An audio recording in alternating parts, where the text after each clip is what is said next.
Hey everyone, Trina here. Today we're going to be working on a watercolor and do some collage.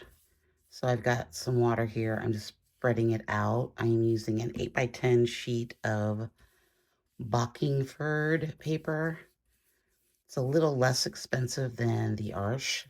It's $4.49 a sheet for 22x30 versus $8.99.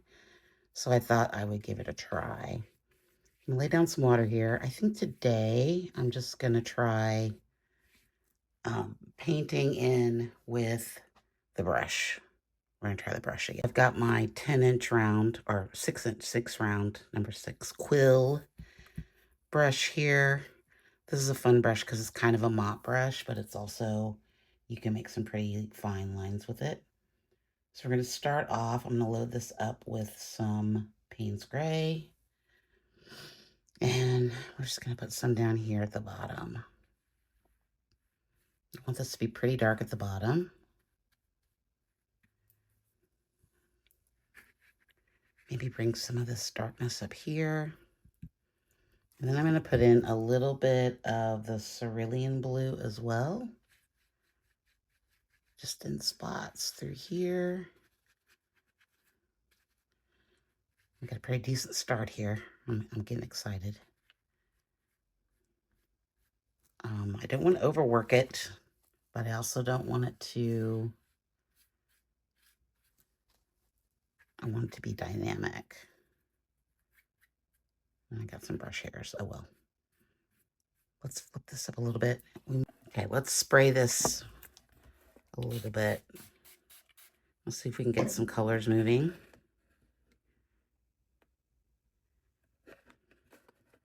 I want these to move just a little bit more.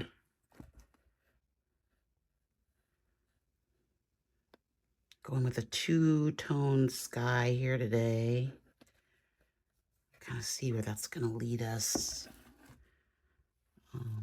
Already I'm not liking that up there.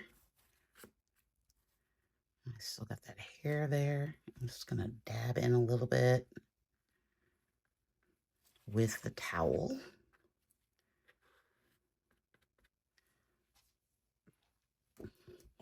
And right off the bat, I can kind of see that I want a little bit more blue in there. So let's add a little bit more of that in there. Let's go in with our knife a little bit. I want to put a little bit of a mark in here.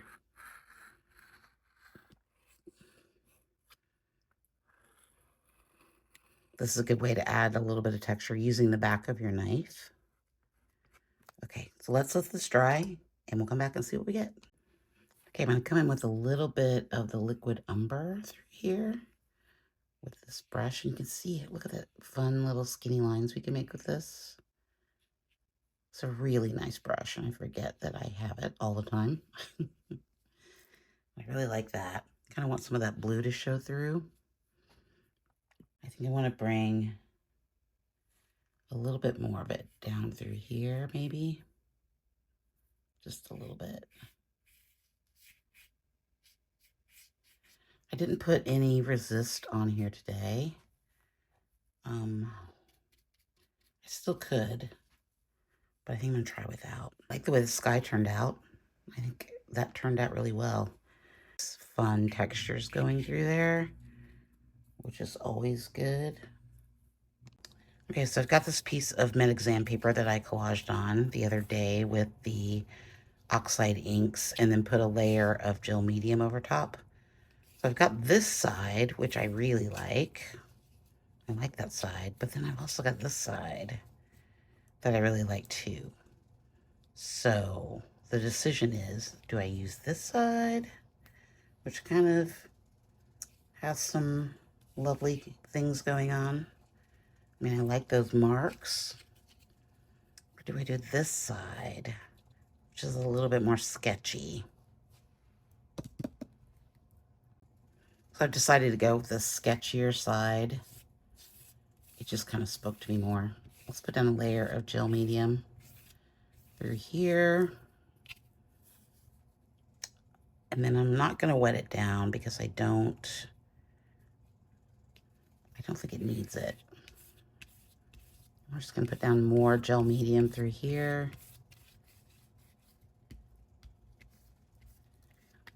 It's okay if it's a little less transparent.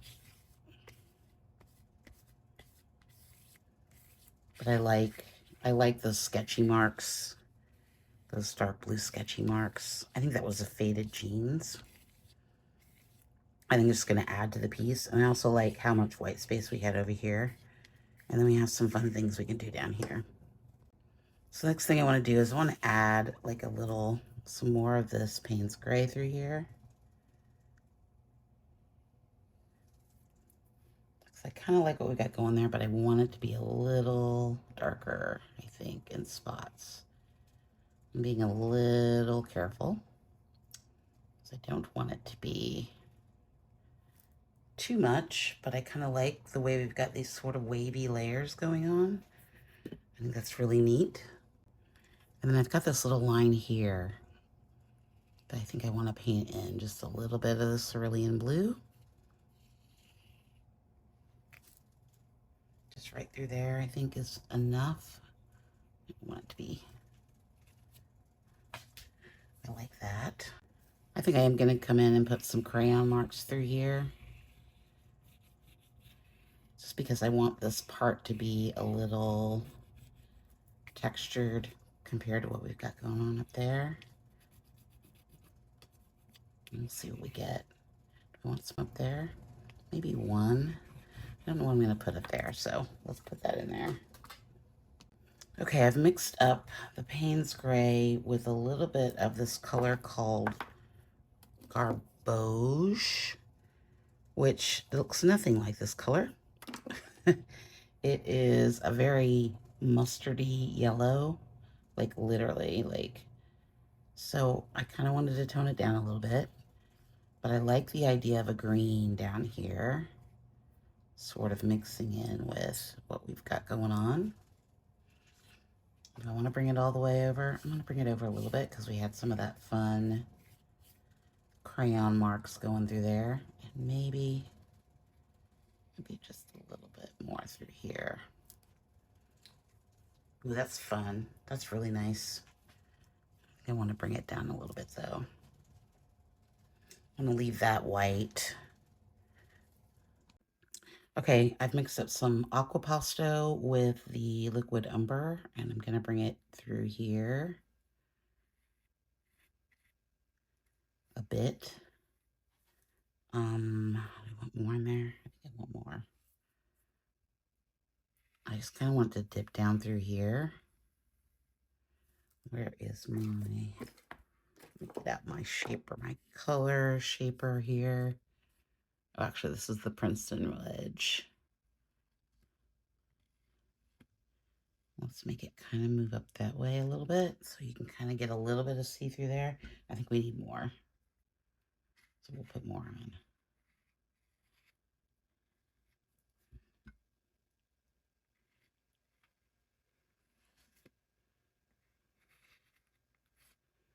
The Aquapasto is fun for, I like to make these really fun little marks through here. And maybe I'm not as bold with it as I could be, but I really just like the way that I can make these with these lines with the brush or the catalyst wedge. It's Friday, y'all. Everybody's ready for the weekend. Okay, let's put a few more of these in here. And I've got some left over, so I think I want to do like these bigger, solid area over here. Kind of create a little bit of texture going through there. Okay, I like that. I like how it's kind of overlapping right there. Okay, I've mixed up a little bit more of the Aquapasto. I kind of want to put it through here. And this is a mixture of the Payne's Gray and a little bit of that cerulean. I don't want to get rid of all of those marks. Maybe I do. I don't know. I think I want to bring it. And I don't think I'm going to use the other brush with it. So I think it already has a nice line going through there. Now I kind of want to feel like I'm going to bring it down. Maybe just through here.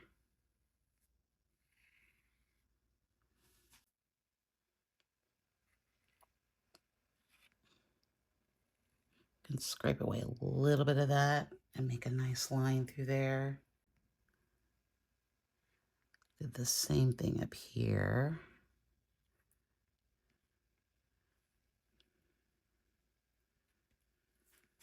We can always put another blue. I think I'm going to take some of the blue pastel and put in there as well. That's giving us a lovely set of lines. You got lines this way, this way, this way. It's kind of moving throughout, and then these lines kind of down here. I like it. So I mixed up some of this green color with the peach stone from the liquid charcoal set. And I just want to add in some hints of this little bit of a darker color. So I think it needs a little bit more contrast down here. We'll see how it dries. Watercolor always tends to dry about 30%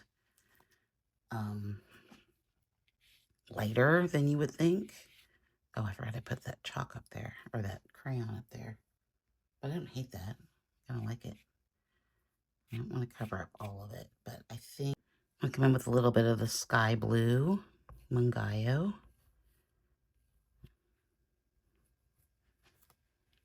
Okay, I've got a little bit of the Mungyo here on the deli paper.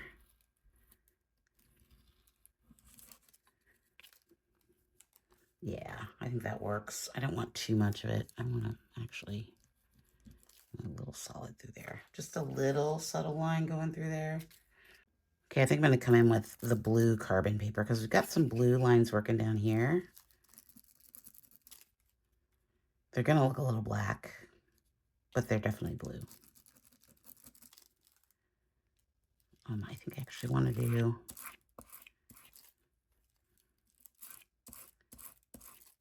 more lines like that instead of vertical lines. But now I've got these vertical. Now I've got these vertical lines over here. Let's put a few in here so it doesn't look, so it looks intentional, really.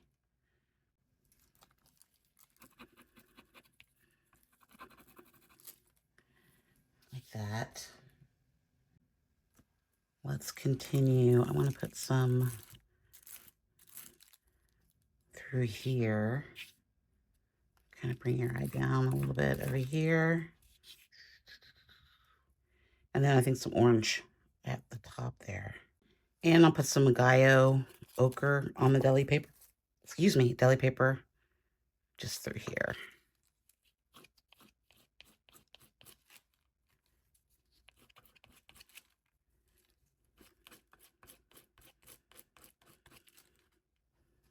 Now I might want to bring it down through here a little bit. Ooh, that's nice. With that green. Beautiful. Beautiful, if I do say so myself. I'm going to bring a few more in here because I just realized that was like right in the middle of the page. And nobody wants that. Okay, let's put a few more in here. Are you guys sick of my lines yet? I'm not sick of them. I actually really like them. I think they add a lot of energy to the piece. And especially in watercolor, it's really hard to create energy. It's really hard to, you know, we can create these sections down here and, dynamic marks, but it's really hard to create energy in the piece. Okay, let's take the tape off. Okay, finished. I like it. I like it. I like the sky. You can see we've got some really fun textures where it just sort of leaked into the paper there. It's pretty dramatic, which I like, and I like how it kind of came behind and added that Aquapasto in here. The blue line I think is really fabulous. Love the paper that we put down to add these little blue marks, and the blue carbon paper over top really adds something, I think, a direction. Of course, the lines. I love the resist. I think the resist down here just at the bottom really added some fun textures to it. And I love the Aquapasto through here. I like these lines that we made through that. Overall, very happy with it. Colors are nice. I like the addition of green into the work. But then I really like this light blue, I think, adds, and just that little tiny line. Let me know your thoughts in the comments. You guys are always great to give me your helpful tips and tricks. I'll be back tomorrow with another one. Thanks for watching. Don't forget to like and subscribe. And have a good day. Bye.